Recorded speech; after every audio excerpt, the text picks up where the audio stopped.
Tere, armas tõeline! On jälle meeldiv eesõigus alustada uue mõtisklusega. Ja tänane mõtisklus on ei millestki muust kui ristist. Sõnum ristist. Kuid teadupärast risti näevad erinevad inimesed erinevalt.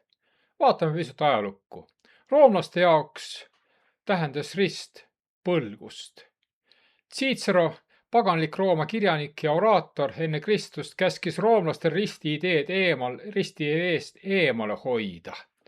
See näitab põlgust, millega roomlased risti kui sellisesse suhtusid. Juutide jaoks tähendas rist aga needust. Galaatia 3. peatükis öeldakse, et neetud on igaüks, kes puu küljes ripub. See tähendas Jumala needust. Kuid kristlaste jaoks on see evangeelium. See on Jumala vägi. Ja 1. Korintuse 1. peatükis öeldakse, sõna ristist ongi Jumala vägi. Selles ongi evangeeliumi olemus. Niisiis, sõnum ristist on vastus Korintuses tõusetunud küsimustele. Aga loeme nüüd 1. Korintuse 1. peatükist ja 18. salmist. Pühakiri ütleb nii: sest sõna ristist on jõledus neile, kes hukka lähevad. Aga meile, kes päästetakse, on see Jumala vägi. Piibli uuemas 97. aasta tõlkes öeldakse koguni nii, et sõna ristist on narrus neile, kes hukkuvad. Aga meile, kes päästetakse, on see Jumala vägi.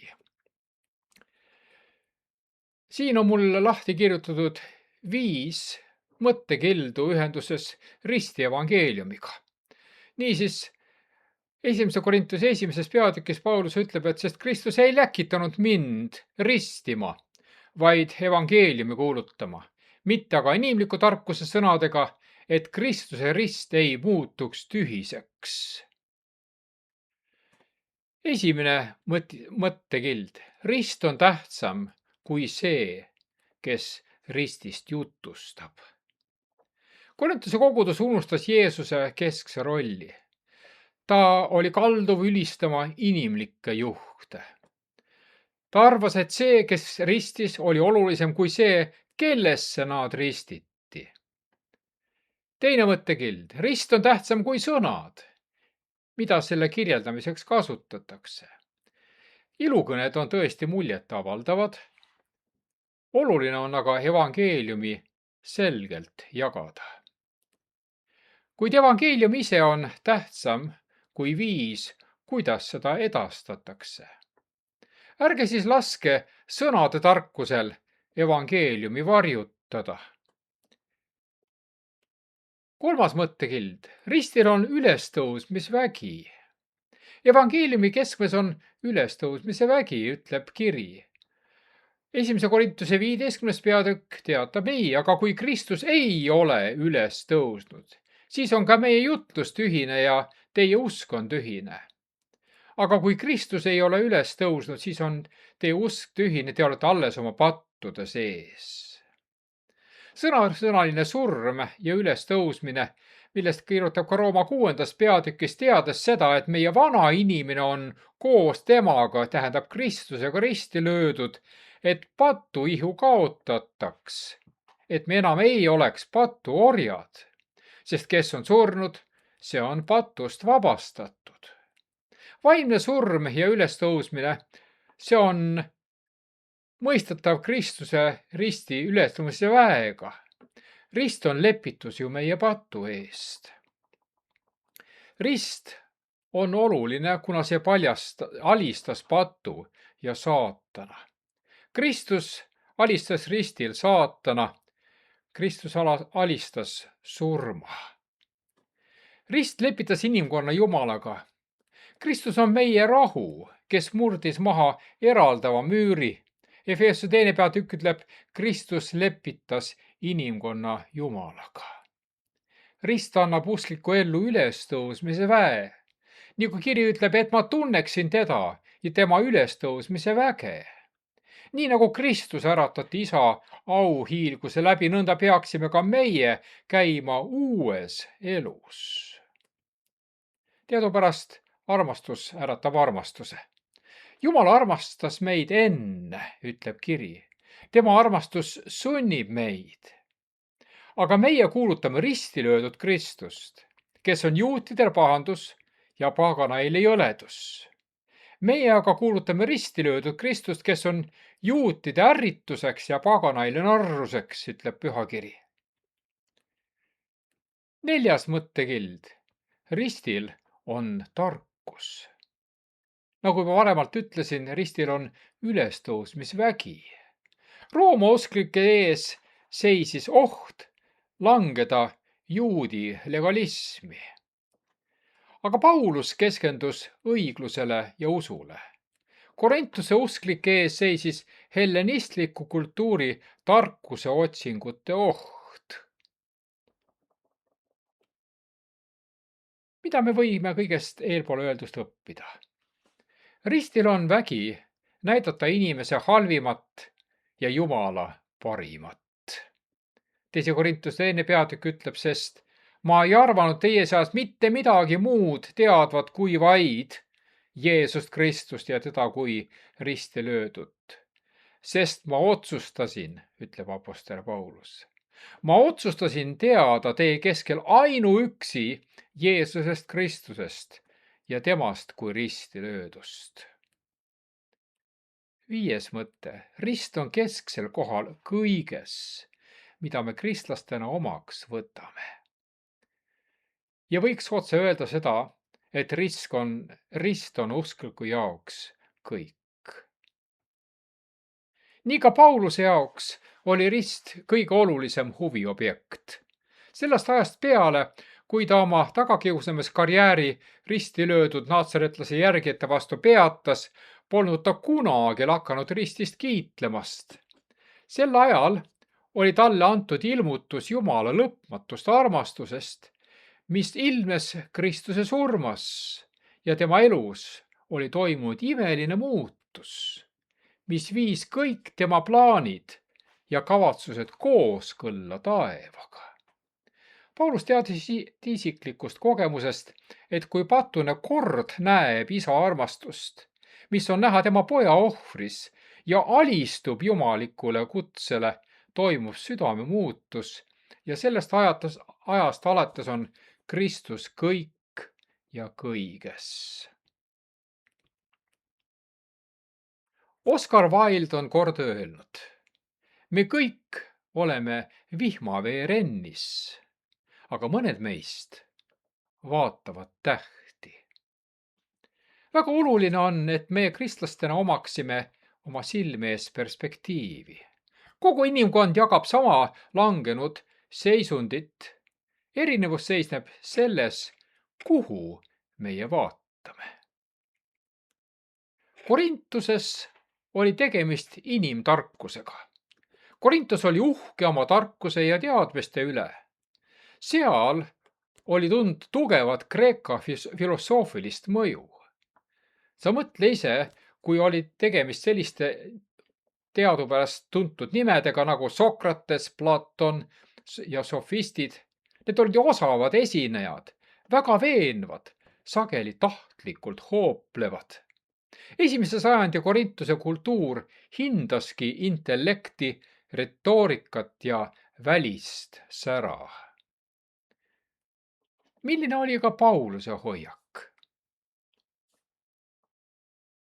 Selle me leiame 1. Korintuse 1. peatükist salmidest 18 ja edasi. Paulus vastandab inimlikku tarkust, risti sõnumit, seda sõna, mida peeti rumaluseks. Kreeka keeles on kasutatud siin sõna moria, mis tähendab intellektuaalselt väärtusetu, mõttetu. Loomulikule meelele tundub evangeelium ebaratsionaalne. Kui loeme 1. Korintuse 1. peatükist, 2 vastust samale sõnumile. Esiteks, neile, kes hukkuvad, see on rumalus. Neile, kes päästetakse, on see Jumala vägi. Paulus tsiteerib Jeesaja 29. peatükki, kus öeldakse, et Jumal hävitab inimliku tarkuse. Niisiis 2 vastust aga sõnum oli üks ja seesama. Sama evangeelium, erinev arusaam. Üks grupp ütleb, see on rumalus. Teine ütleb aga, see on vägi. Asi ei ole üldse mitte sõnumis, vaid mõtteviisis. Niisiis mina ja sina valime, kas me vaatame alla või vaatame üles. Kõik me oleme ühes ja samas vihmaverennis. Kui inimene keskendub ainult praegusele olukorrale, see tähendab rennile, siis päästmise idee tundub ebareaalne. Kui inimene vaatab üles, lootus muutub nähtavaks. Need, kes hukkuvad, on lakanud üles vaatamast. Ja selle tulemusena on tekkinud mõtteviis, ma olen liiga kaugele läinud. See ei sobi minu arusaamaga. Mida me saame see kohta öelda? Kui sa lõpetad üles vaatamise, kõlab isegi päästmine rumalalt. Aga teadupärast inimtarkusel on piirid. 1. Korintuse 1.20 küsib, kus on tark? Selle maailma arutleja. Paulus seab kahtluse alla intellektuaalse uhkuse. Inimlikul tarkusel on piirid ja Jumal paljastab need piirid. Isegi suured mõtlejad on inimteadmisi üle hinnanud. Rist aga ületab kõik lootused ja ootused. 1. Korintuse 1.23 ütleb, meie kuulutame risti löödud Kristust, mis on juutidele komistuskimi, võidukast Messiast, mis on kreeklastele rumalus, võimsast puutumatust jumalusest. Rist ei vasta inimlikele ootustele. Nii see tegelikult ongi. Milles on siis tegelik probleem? Kas Jumala väärhinnang? 1. Korintuse 1.25 ütleb, Jumala rumalus on inimestest targem. Isegi see, mis tundub Jumala poolt nõrga või rumalana, ületab inimliku tarkuse ja jõu. Aga siin on meie jaoks hoiatus. Meie pöörame selle praktikas sageli vastupidiseks. Jumala tarkuse rumaluseks kohtleme aga oma uhkust ja vaimselt kõrki olekut suureks. Mis on evangeeliumi eesmärk siis? 1. Korintuse 1.26 ütleb, mitte paljusid nimetatakse tarkadeks, vägevateks ja üllasteks. Evangeelium ei ole loodud intellektile muljet avaldama. Evangeeliumi eesmärk on midagi hoopis muud. Evangeeliumi eesmärk on päästa, muuta ja tuua ristijalamile. Me võime enestele paista nõrgana. Me võime paista rumalana. Aga tegelikult on tegemist tegutseva Jumala väega. Nii juudid kui ka kreeklased otsisid vabadust ja täitumist, kuid nad otsisid seda vastavalt oma ootustele. Ja põhiküsimus seejuures ongi see, kas me lükkame tagasi päästmise või läbimurde, kuna see ei vasta meie ootustele. Kui me lõpetame ülesvaatamise, siis kõlab meie jaoks isegi sõnum päästmisest kui rumalus. Aga neile, kes päästetakse, on see Jumala vägi, ütleb piibel. 1. Korintuse 1.18 sõnum on niivõrd selge, et selle mõtte ei saa kahe silma vahele jääda. Risti tähendus sõltub sellest, mil viisil keegi seda vaatab. Narrus on nende jaoks, kes Jumala vastu mässavad, kuid vägi nende jaoks, kes temalt päästet igatsevad. Kolossuse 1.20 ütleb, ja tehes rahu ristivere läbi, lepitada tema läbi enese poole kõik nii hästi selle, mis on maa peal, kui ka selle, mis on taevas. Ja 1. Peetruse 2 ütleb, kes meie patud ise kandis üles ristipuule oma ihus, et meie pattudele ära sureksime ja elaksime õigusele, kelle verbete tõttu te olete terveks saanud. Nagu juba näinud oleme, on oluline evangeeliumi kuulutades hoiduda inimliku tarkuse sõnadest, et Kristuse rist ei muutuks tühiseks. Esimese Korintuse 1. peatüki valgel on kergem mõista, miks on rumaluse vastandiks Jumala vägi ja mitte inimlik tarkus. Rist, mis on nii väga vastupidine inimlikule tarkusele, laseb näha, kui rumal on inimlik tarkus tegelikult.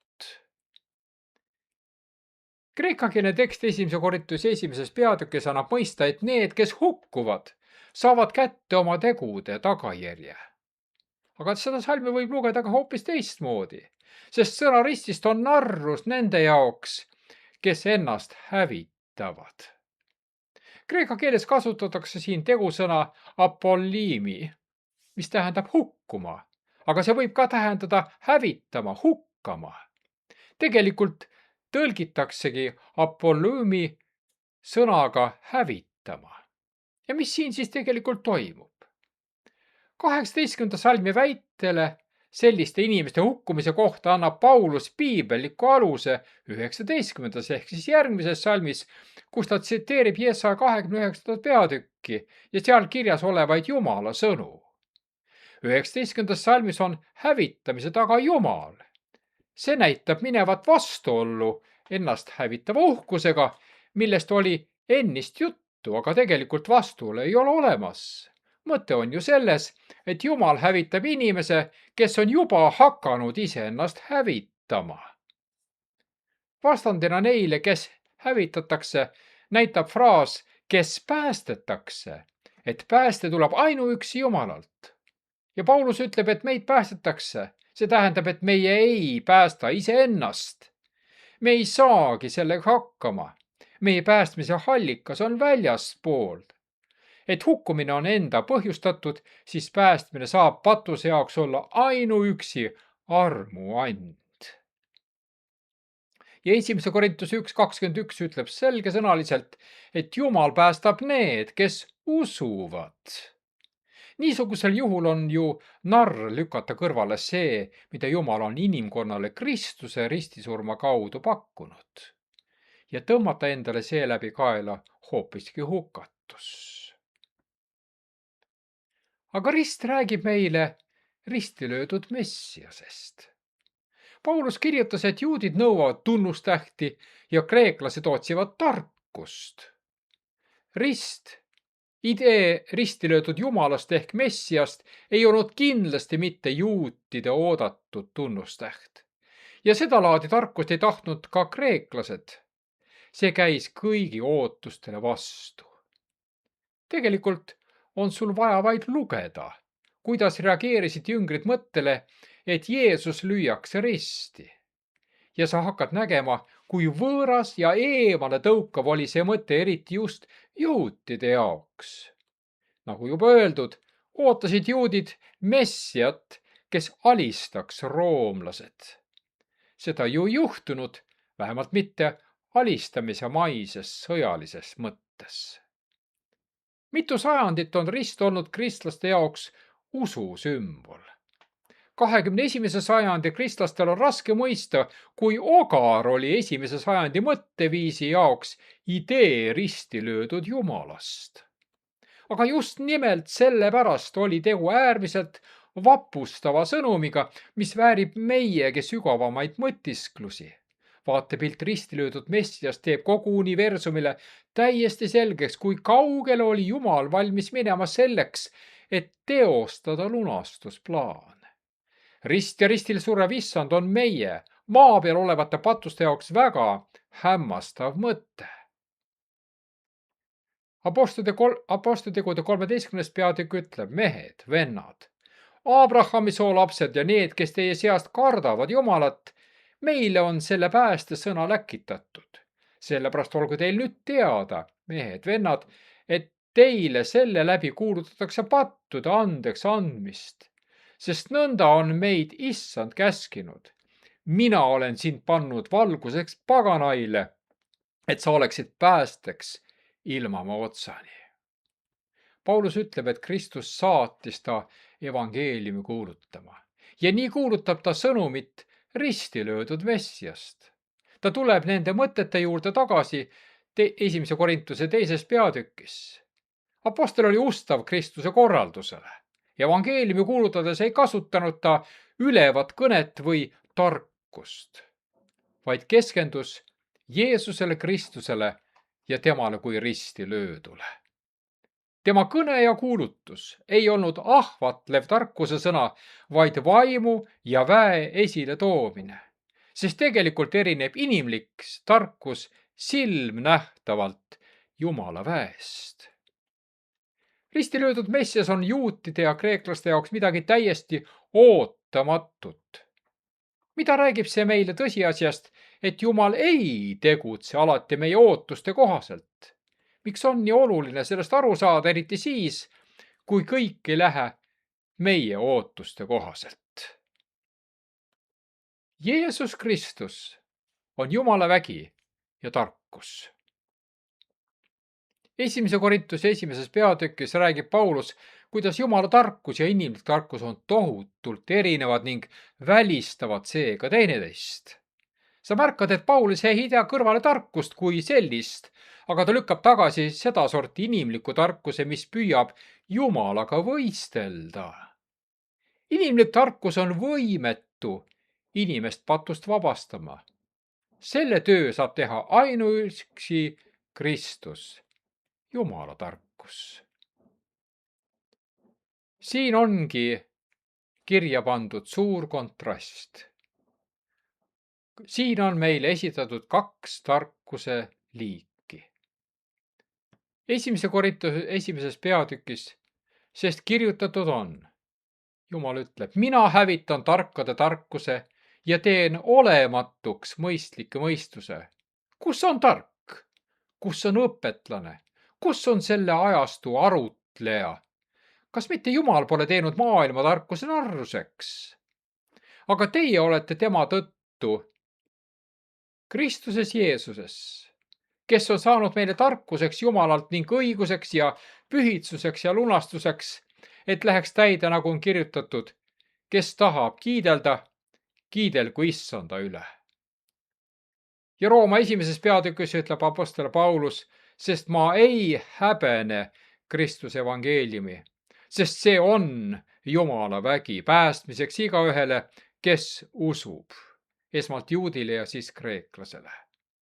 Sa panid tähele, Paulus ei hülga tarkust.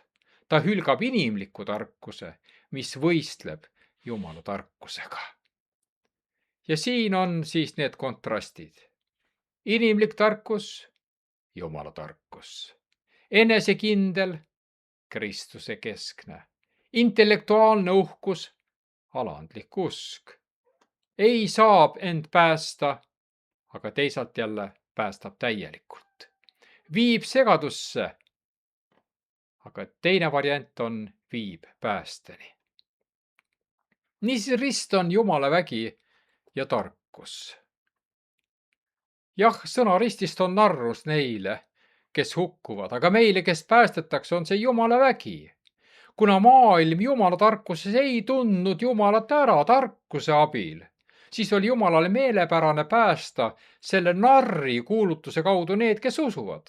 Ent neile, kes on kutsutud, olgu juutidele või kreeklastele, on ta Kristus, Jumala vägi ja Jumala tarkus.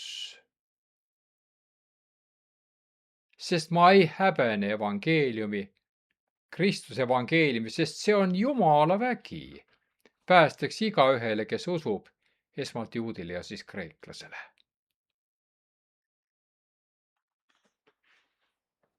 Seda gruppi kirjeldatakse järgmiselt. Päästetavad, uskujad, kutsutud. Need on, keda Kristus päästab patust. Evangeelium on ju muutev vägi, mitte ainult informatsioon. Jumala tarkus, Jumala lahendus patu probleemile on antud üksnes Kristuse kaudu. Kuulake, mida Johannes ütles 1. peatükis. Järgmisel päeval nägi Johannes Jeesust enda juurde tulevat ja ütles, vaata, Jumala tall, kes võtab ära maailma patu.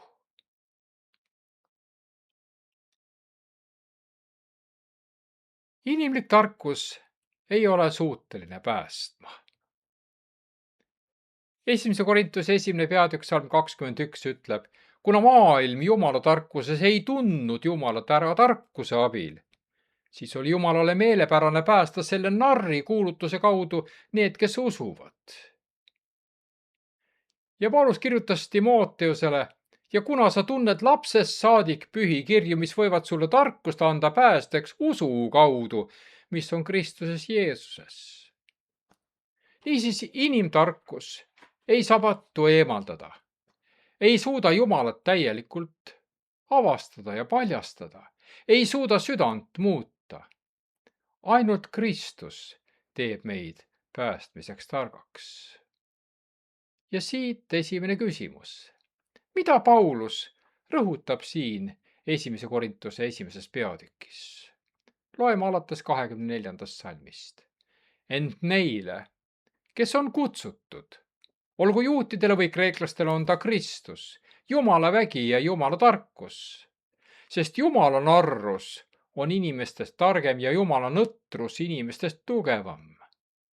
Vaadake, vennad, iseendid, millistena te olete kutsutud. Mitte palju tarku inimeste meelest, mitte palju vägevaid, mitte palju kõrgest soost. Kui Jumal on valinud maailma meelest narrid, et häbistada tarku, ja Jumal on valinud maailma meelest nõrgad, et häbistada tugevaid.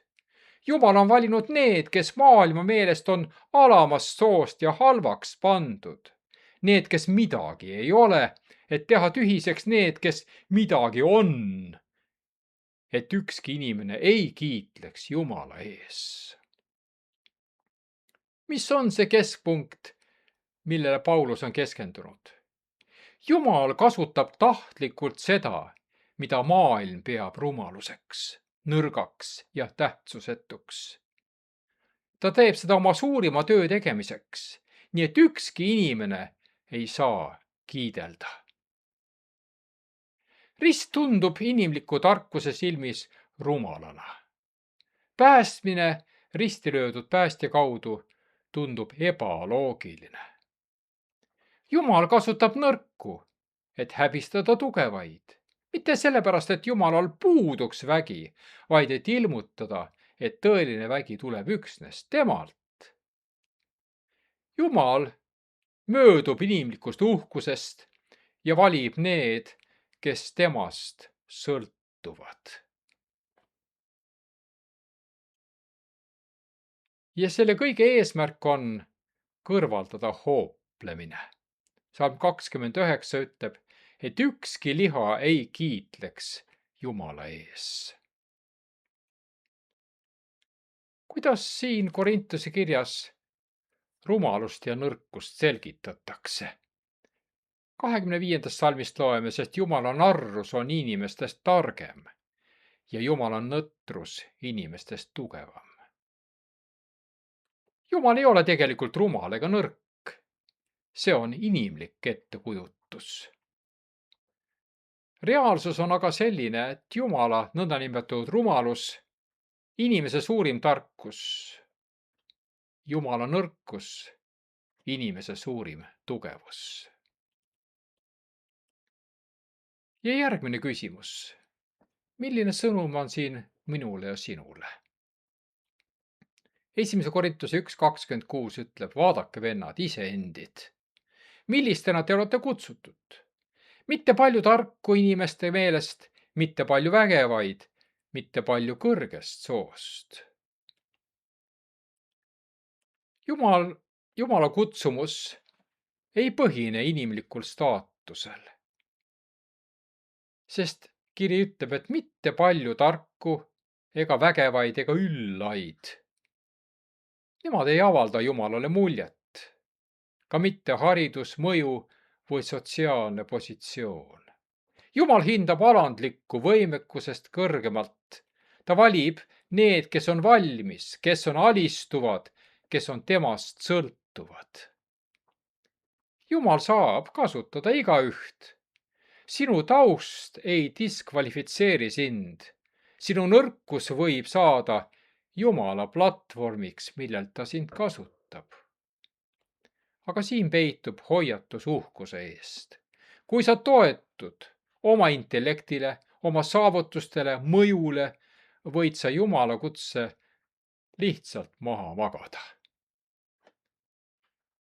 Seega Jumal ei otsi kõige pädevamaid, ta otsib kõige alistunumaid. Meie tarkus ja õiglus on Jeesus Kristus. Laseme pühakirjal rääkida.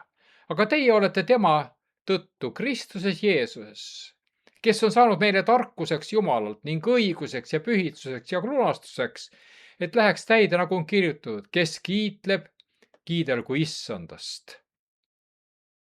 Kristuses me saame tarkuse, õiguse, pühitsuse, lunastuse.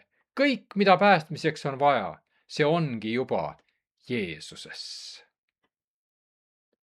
Ja mida me saaksime lõppu kokkuvõtteks öelda? Inimlik tarkus ei saa meid päästa.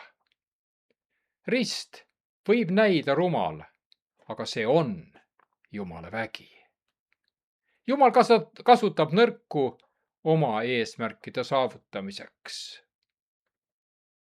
Ja küsimus ei ole, kas ma olen piisavalt tark, vaid küsimus on, kas ma olen piisavalt alandlik, et vastu võtta Jumala tarkust. Issand soovib meile öelda järgnevat. Issand, võta ära minu sõltuvus inimlikust tarkusest. Õpeta mind usaldama ristiväge.